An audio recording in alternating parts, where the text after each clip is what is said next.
प्रिय भक्तों, यदि किसी भी प्रकार से कोई शत्रु आपको परेशान करता है या आप किसी बाहरी व्यक्ति या शत्रु से परेशान हैं, किसी भी प्रकार का यदि कोई भय है या फिर कोई ऐसा है जिसने आपका नुकसान किया है या कर सकता है, तो यह वीडियो आपके लिए तारनहार साबित हो सकती है। प्यारे भक्तों, आपके परिवार का ही कोई विरोधी या प्रतिद्वंदी है जिससे आप छुटकारा पाना चाहते हैं, या कोई ऐसा जो आपके पीठ के पीछे आपका बुरा चाहता है या बुरा करता है।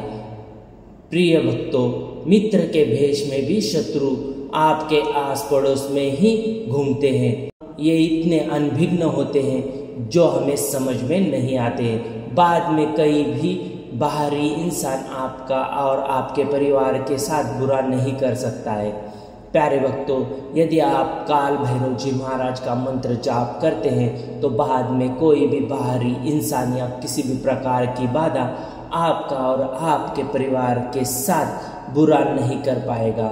आज हम आपको एक ऐसा अचूक मंत्र सुनाने जा रहे हैं जो स्वयं काल भैरव जी का ही उग्र एवं प्रचंड उग्र मंत्र है। ऐसा काल अष्टक मंत्र जिससे के आगे सभी तंत्र मंत्र विकल्प हो जाएंगे।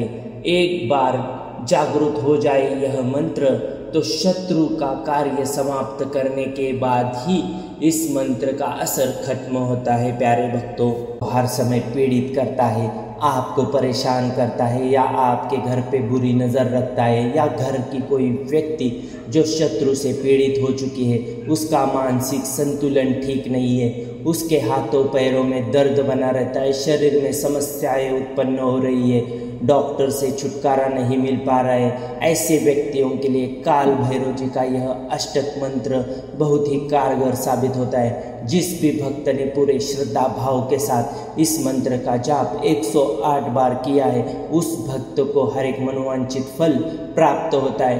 काल भैरव जी महाराज का यह उग्र मंत्र यदि आप किसी समस्या पे पड़ने पे या किसी शत्रु के परेशान करने पे इस मंत्र को बोल देते हैं तो आपको जल्द ही और अचूक शत्रुनाशक मंत्र 108 बार उच्चारण करने से आपको तुरंत ही लाभ प्राप्त होगा। प्यारे भक्तों, साथ ही आपको आजीवन भगवान काल भैरव से वही सुरक्षा मिलेगी जो मंत्र जाप करने से मिलती है।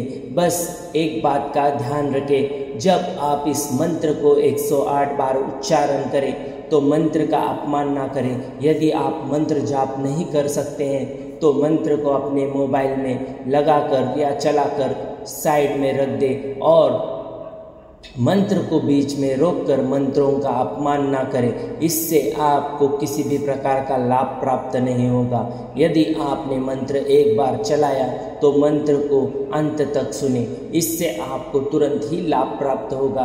कुछ शत्रु आपके नज़दीक के ही हैं, जैसे कि आपके पड़ोसी व्यक्ति जो आप पे काला जादू या तंत्र मंत्र करते हैं, या किसी भी प्रकार की बुरी शक्तियाँ आपको परेशान करती है, या आपके घर का वास्तु बिगड़ चुका है या आपके ग्रह बिगड़ चुके हैं, तो ऐसे में सभी के लिए एक अचूक उपाय है काल भैरव जी का यह अष्टक शत्रुनाशक मंत्र।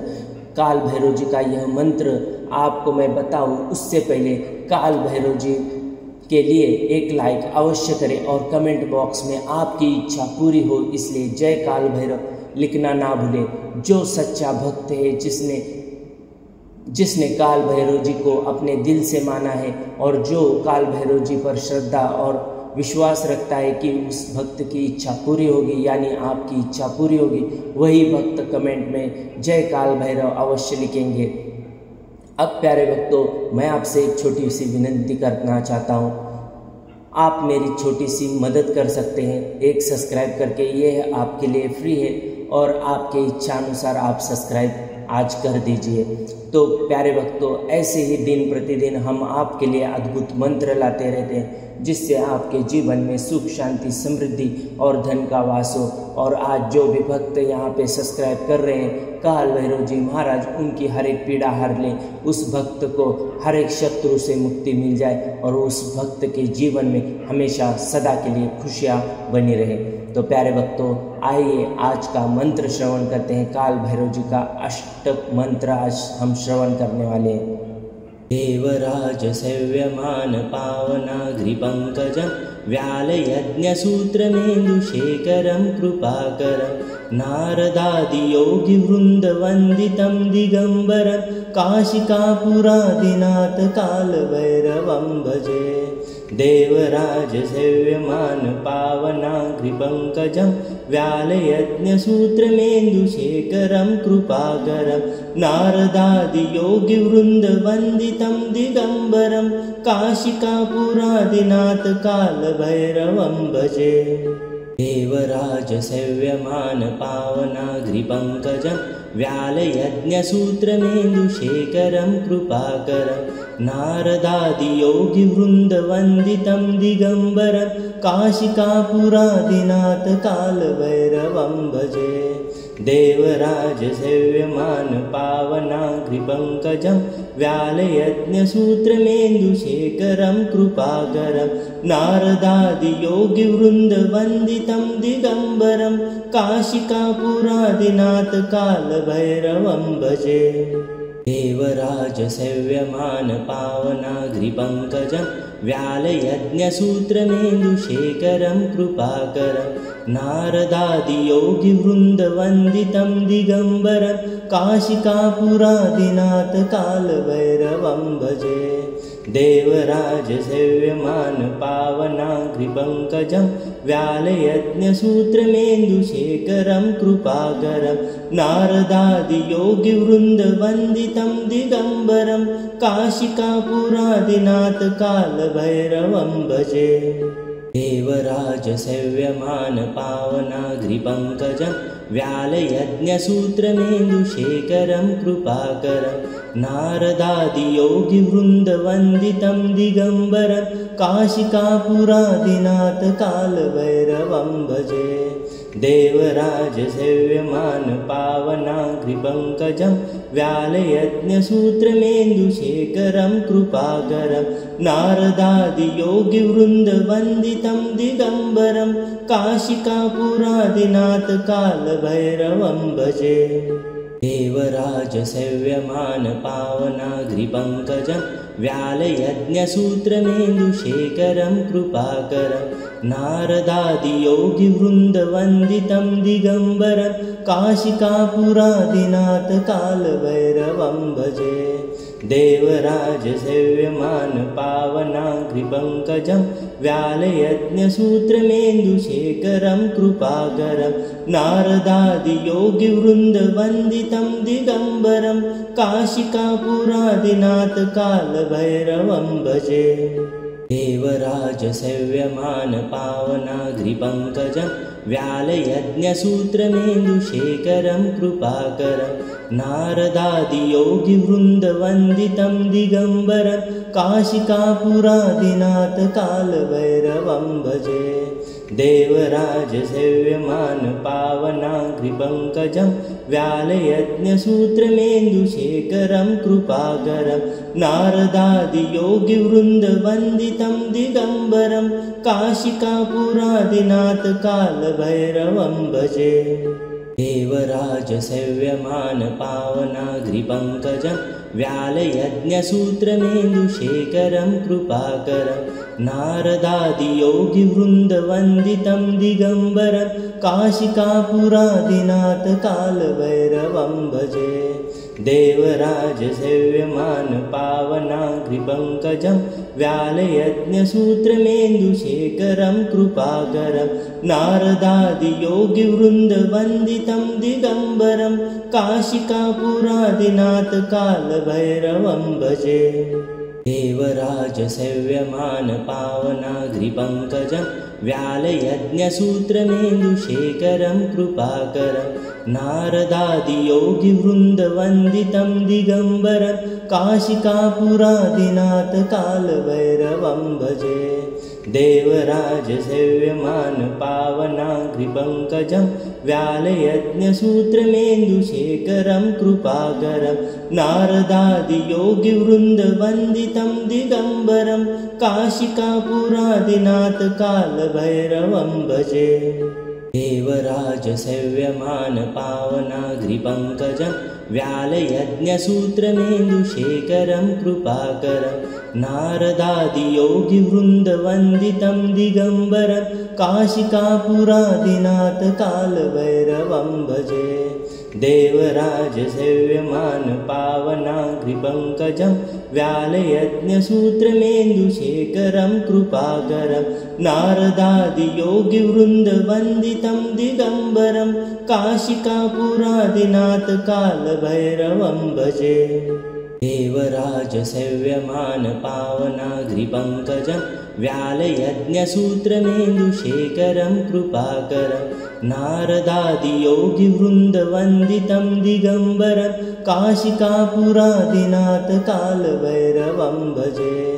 देवराजसेव्यमान पावनाग्रिपङ्कजं व्यालयज्ञसूत्रमेन्दुशेखरं कृपाकरं नारदादियोगिवृन्दवन्दितं दिगम्बरं काशिकापुरादिनाथ कालभैरवं भजे। देवराजसेव्यमान पावनाग्रिपङ्कजं व्यालयज्ञसूत्रमेन्दुशेखरं कृपाकरं नारदादियोगिवृन्दवन्दितं दिगम्बरं काशिकापुरादिनाथ कालभैरवं भजे।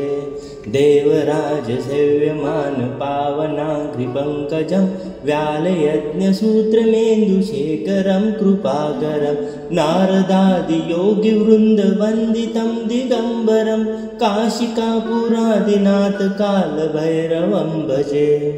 देवराजसेव्यमान पावनाग्रिपङ्कजं व्यालयज्ञसूत्रमेन्दुशेखरं कृपाकरं नारदादियोगिवृन्दवन्दितं दिगम्बरं काशिकापुरादिनाथ कालभैरवं भजे। देवराजसेव्यमान पावनाग्रिपङ्कजं व्यालयज्ञसूत्रमेन्दुशेखरं कृपाकरं नारदादियोगिवृन्दवन्दितं दिगम्बरं काशिकापुरादिनाथ कालभैरवं भजे। देवराजसेव्यमान पावनाग्रिपङ्कजं व्यालयज्ञसूत्रमेन्दुशेखरं कृपाकरं नारदादियोगिवृन्दवन्दितं दिगम्बरं काशिकापुरादिनाथ कालभैरवं भजे। देवराजसेव्यमान पावनाग्रिपङ्कजं व्यालयज्ञसूत्रमेन्दुशेखरं कृपाकरं नारदादियोगिवृन्दवन्दितं दिगम्बरं काशिकापुरादिनाथ कालभैरवं भजे। देवराजसेव्यमान पावनाग्रिपङ्कजं व्यालयज्ञसूत्रमेन्दुशेखरं कृपाकरं नारदादियोगिवृन्दवन्दितं दिगम्बरं काशिकापुरादिनाथ कालभैरवं भजे। देवराजसेव्यमान पावनाग्रिपङ्कजं व्यालयज्ञसूत्रमेन्दुशेखरं कृपाकरं नारदादियोगिवृन्दवन्दितं दिगम्बरं काशिकापुरादिनाथ कालभैरवं भजे। देवराजसेव्यमान पावनाग्रिपङ्कजं व्यालयज्ञसूत्रमेन्दुशेखरं कृपाकरं नारदादियोगिवृन्दवन्दितं दिगम्बरं काशिकापुरादिनाथ कालभैरवं भजे। देवराजसेव्यमान पावनाग्रिपङ्कजं व्यालयज्ञसूत्रमेन्दुशेखरं कृपाकरं नारदादियोगिवृन्दवन्दितं दिगम्बरं काशिकापुरादिनाथ कालभैरवं भजे। देवराजसेव्यमान पावनाग्रिपङ्कजं व्यालयज्ञसूत्रमेन्दुशेखरं कृपाकरं नारदादियोगिवृन्दवन्दितं दिगम्बरं काशिकापुरादिनाथ कालभैरवं भजे। देवराजसेव्यमान पावनाग्रिपङ्कजं पावनाग्रिपङ्कजं व्यालयज्ञसूत्रमेन्दुशेखरं कृपाकरं नारदादियोगिवृन्दवन्दितं दिगम्बरं काशिकापुरादिनाथकालभैरवं भजे। देवराजसेव्यमानपावनाग्रिपङ्कजं व्यालयज्ञसूत्रमेन्दुशेखरं कृपाकरं नारदादियोगिवृन्दवन्दितं दिगम्बरं काशिकापुरादिनाथकालभैरवं भजे। देवराजसेव्यमानपावनाग्रिपङ्कजं व्यालयज्ञसूत्रमेन्दुशेखरं कृपाकरं नारदादियोगिवृन्दवन्दितं दिगम्बरं काशिकापुरादिनाथकालभैरवं भजे। देवराजसेव्यमानपावनाग्रिपङ्कजं व्यालयज्ञसूत्रमेन्दुशेखरं कृपाकरं नारदादियोगिवृन्दवन्दितं दिगम्बरं काशिकापुरादिनाथकालभैरवं भजे। देवराजसेव्यमानपावनाग्रिपङ्कजं व्यालयज्ञसूत्रमेन्दुशेखरं कृपाकरं नारदादियोगिवृन्दवन्दितं दिगम्बरं काशिकापुरादिनाथकालभैरवं भजे। देवराजसेव्यमानपावनाग्रिपङ्कजं व्यालयज्ञसूत्रमेन्दुशेखरं कृपाकरं नारदादियोगिवृन्दवन्दितं दिगम्बरं काशिकापुरादिनाथकालभैरवं भजे। देवराजसेव्यमानपावनाग्रिपङ्कजं व्यालयज्ञसूत्रमेन्दुशेखरं कृपाकरं नारदादियोगिवृन्दवन्दितं दिगम्बरं काशिकापुरादिनाथकालभैरवं भजे। देवराजसेव्यमानपावनाग्रिपङ्कजं व्यालयज्ञसूत्रमेन्दुशेखरं कृपाकरं नारदादियोगिवृन्दवन्दितं दिगम्बरं काशिकापुरादिनाथकालभैरवं भजे।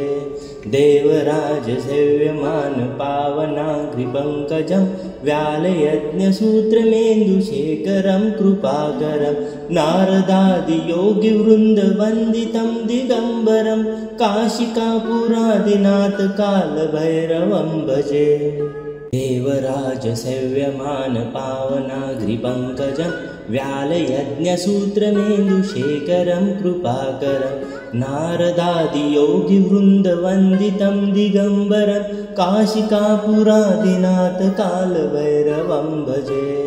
देवराजसेव्यमानपावनाग्रिपङ्कजं व्यालयज्ञसूत्रमेन्दुशेखरं कृपाकरं नारदादियोगिवृन्दवन्दितं दिगम्बरं काशिकापुरादिनाथकालभैरवं भजे। देवराजसेव्यमानपावनाग्रिपङ्कजं व्यालयज्ञसूत्रमेन्दुशेखरं कृपाकरं नारदादियोगिवृन्दवन्दितं दिगम्बरं काशिकापुरादिनाथकालभैरवं भजे। देवराजसेव्यमानपावनाग्रिपङ्कजं व्यालयज्ञसूत्रमेन्दुशेखरं कृपाकरं नारदादियोगिवृन्दवन्दितं दिगम्बरं काशिकापुरादिनाथकालभैरवं भजे।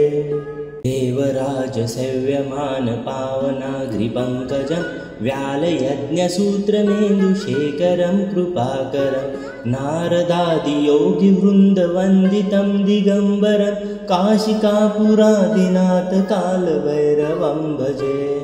देवराजसेव्यमानपावनाग्रिपङ्कजं व्यालयज्ञसूत्रमेन्दुशेखरं कृपाकरं नारदादियोगिवृन्दवन्दितं दिगम्बरं काशिकापुरादिनाथकालभैरवं भजे।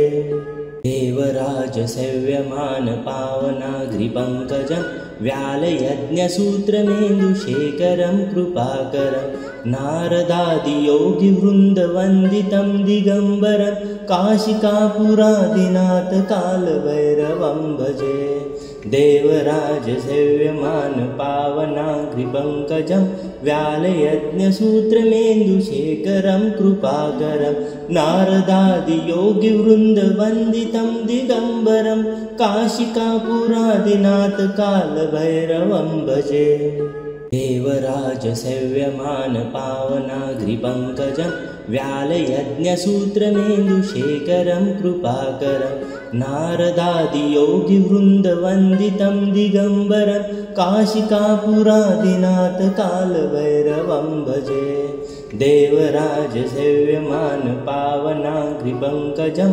व्यालयज्ञसूत्रमेन्दुशेखरं कृपाकरं नारदादियोगिवृन्दवन्दितं दिगम्बरं काशिकापुरादिनाथ कालभैरवं भजे देवराजसेव्यमानपावनाग्रिपङ्कजं व्यालयज्ञसूत्रमेन्दुशेखरं कृपाकरं नारदादियोगिवृन्दवन्दितं दिगम्बरं काशिकापुरादिनाथ कालभैरवं भजे देवराजसेव्यमानपावनाग्रिपङ्कजं व्यालयज्ञसूत्रमेन्दुशेखरं कृपाकरं नारदादियोगिवृन्दवन्दितं दिगम्बरं काशिकापुरादिनाथ कालभैरवं भजे देवराजसेव्यमानपावनाग्रिपङ्कजं व्यालयज्ञसूत्रमेन्दुशेखरं कृपाकरं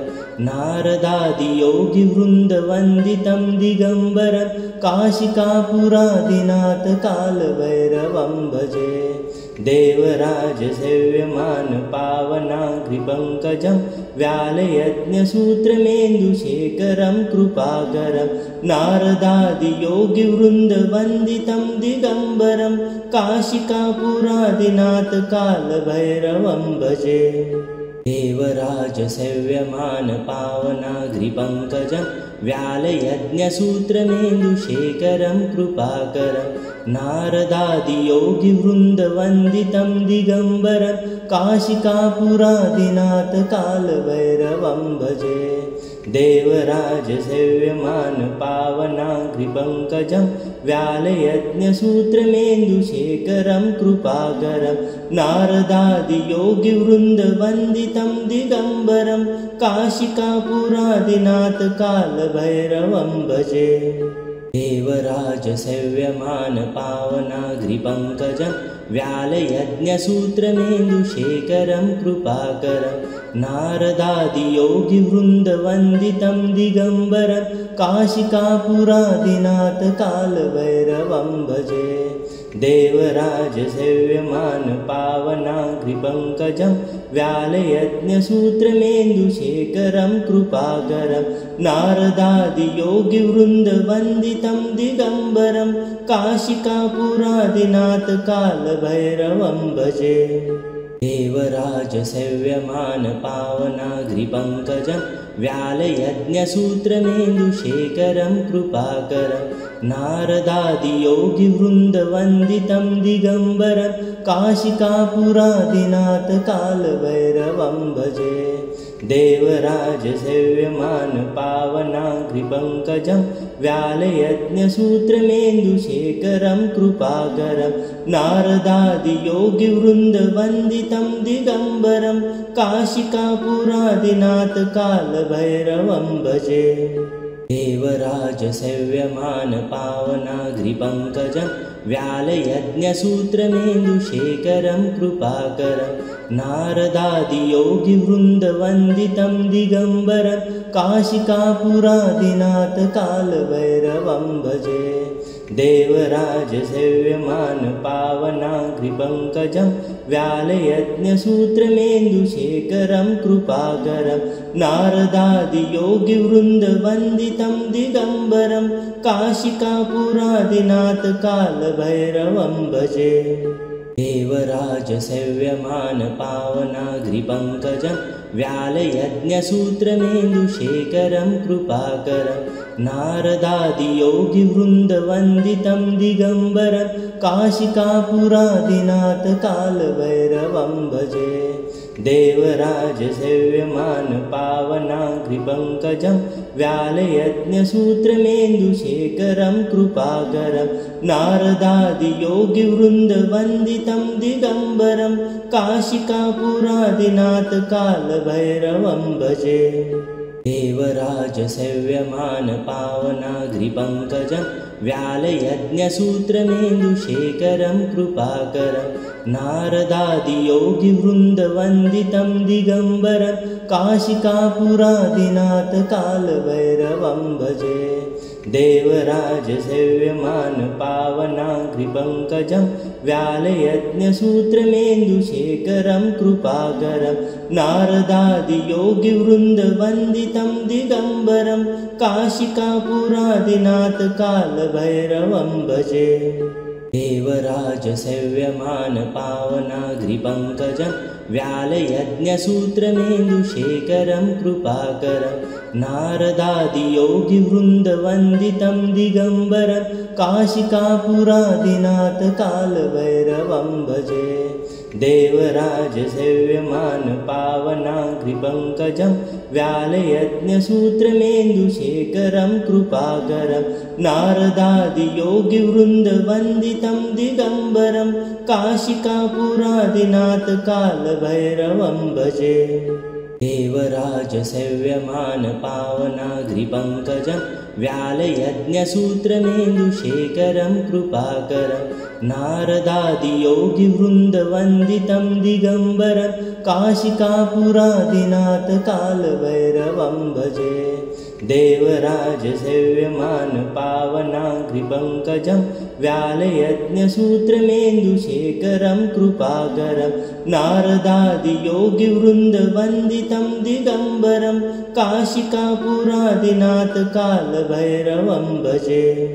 देवराजसेव्यमानपावनाग्रिपङ्कजं व्यालयज्ञसूत्रमेन्दुशेखरं कृपाकरं नारदादियोगिवृन्दवन्दितं दिगम्बरं काशिकापुरादिनाथ कालभैरवं भजे।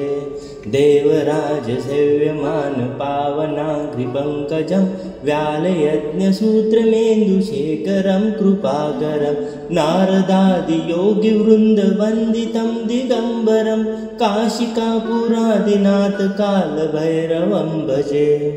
देवराजसेव्यमानपावनाग्रिपङ्कजं व्यालयज्ञसूत्रमेन्दुशेखरं कृपाकरं नारदादियोगिवृन्दवन्दितं दिगम्बरं काशिकापुरादिनाथ कालभैरवं भजे। देवराजसेव्यमानपावनाग्रिपङ्कजं व्यालयज्ञसूत्रमेन्दुशेखरं कृपाकरं नारदादियोगिवृन्दवन्दितं दिगम्बरं काशिकापुरादिनाथ कालभैरवं भजे। देवराजसेव्यमानपावनाग्रिपङ्कजं व्यालयज्ञसूत्रमेन्दुशेखरं कृपाकरं नारदादियोगिवृन्दवन्दितं दिगम्बरं काशिकापुरादिनाथ कालभैरवं भजे। देवराजसेव्यमानपावनाग्रिपङ्कजं व्यालयज्ञसूत्रमेन्दुशेखरं कृपाकरं नारदादियोगिवृन्दवन्दितं दिगम्बरं काशिकापुरादिनाथ कालभैरवं भजे। देवराजसेव्यमानपावनाग्रिपङ्कजं व्यालयज्ञसूत्रमेन्दुशेखरं कृपाकरं नारदादियोगिवृन्दवन्दितं दिगम्बरं काशिकापुरादिनाथ कालभैरवं भजे। देवराजसेव्यमानपावनाग्रिपङ्कजं व्यालयज्ञसूत्रमेन्दुशेखरं कृपाकरं नारदादियोगिवृन्दवन्दितं दिगम्बरं काशिकापुरादिनाथ कालभैरवं भजे। देवराजसेव्यमानपावनाग्रिपङ्कजं व्यालयज्ञसूत्रमेन्दुशेखरं कृपाकरं नारदादियोगिवृन्दवन्दितं दिगम्बरं काशिकापुरादिनाथ कालभैरवं भजे। देवराजसेव्यमानपावनाङ्घ्रिपङ्कजं व्यालयज्ञसूत्रमेन्दुशेखरं कृपाकरं नारदादियोगिवृन्दवन्दितं दिगम्बरं काशिकापुरादिनाथ कालभैरवं भजे। देवराजसेव्यमानपावनाङ्घ्रिपङ्कजं व्यालयज्ञसूत्रमेन्दुशेखरं कृपाकरं नारदादियोगिवृन्दवन्दितं दिगम्बरं काशिकापुरादिनाथ कालभैरवं भजे। देवराजसेव्यमानपावनाङ्घ्रिपङ्कजं व्यालयज्ञसूत्रमेन्दुशेखरं कृपाकरं नारदादियोगिवृन्दवन्दितं दिगम्बरं काशिकापुरादिनाथ कालभैरवं भजे। देवराजसेव्यमानपावनाङ्घ्रिपङ्कजं व्यालयज्ञसूत्रमेन्दुशेखरं कृपाकरं नारदादियोगिवृन्दवन्दितं दिगम्बरं काशिकापुरादिनाथ कालभैरवं भजे। देवराजसेव्यमानपावनाङ्घ्रिपङ्कजं व्यालयज्ञसूत्रमेन्दुशेखरं कृपाकरं नारदादियोगिवृन्दवन्दितं दिगम्बरं काशिकापुरादिनाथ कालभैरवं भजे। देवराजसेव्यमानपावनाङ्घ्रिपङ्कजं व्यालयज्ञसूत्रमेन्दुशेखरं कृपाकरं नारदादियोगिवृन्दवन्दितं दिगम्बरं काशिकापुरादिनाथ कालभैरवं भजे। देवराजसेव्यमानपावनाङ्घ्रिपङ्कजं व्यालयज्ञसूत्रमेन्दुशेखरं कृपाकरं नारदादियोगिवृन्दवन्दितं दिगम्बरं काशिकापुरादिनाथ कालभैरवं भजे।